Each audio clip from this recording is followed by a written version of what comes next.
The Bismarck State volleyball team went 0-4 at a tournament in Iowa. The Mystics got back to their winning ways by beating Miles on Monday. The other Montana team in the Mondex stopped in Bismarck today. That's Dawson Community College. And the Mystics started the match by going to the Mondeck Player of the Week, Paige McAllister from the middle. She finds that angle past the blockers for the kill. BSC really kept the pressure on in this one. Stacy Kempenek goes back on her set to Brooke Haas.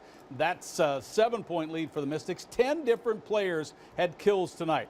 We jump to set point, and it's Kempenek going outside to Asia Gross, and that would end the first set, 25-14, and BSC would take 2 of the next 3 and win this one by the final of 3-1. Well, we stay with volleyball for this week's Sports Spotlight. JT Faribault has more with Bismarck High's Taylor Anderson.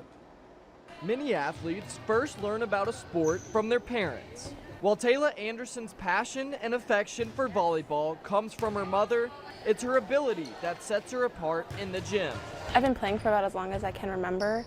My mom she played and coached volleyball from before I was born, so I've been in the gym for a while, and I think I've really grown a love for it over the past few years. It's my favorite thing to do. It's really the only thing I do. If I'm not playing it, I'm watching it, and yeah, it's just been a really big part of my life for a long time.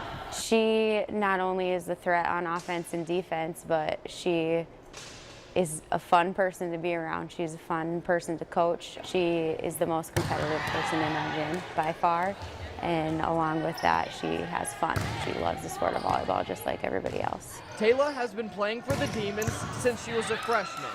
Now as a senior outside hitter, Anderson's role in the team is more important than ever before. She's the most competitive kid we've got in the gym.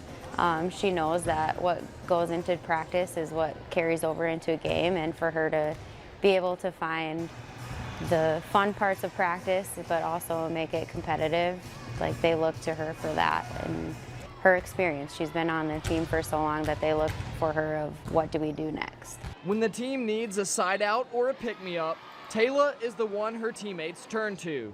Though this can add a little more pressure, she's more focused on just playing her game. I just kind of hope to keep a clear mind at all times, just so I can do the best for myself and my team. I kind of take on a really big role on the court, so I just think it's really important that I stay in a good mindset so that I can be there for my team and be there for my coaches and everybody else. Taylor led the Demons with 282 kills last season.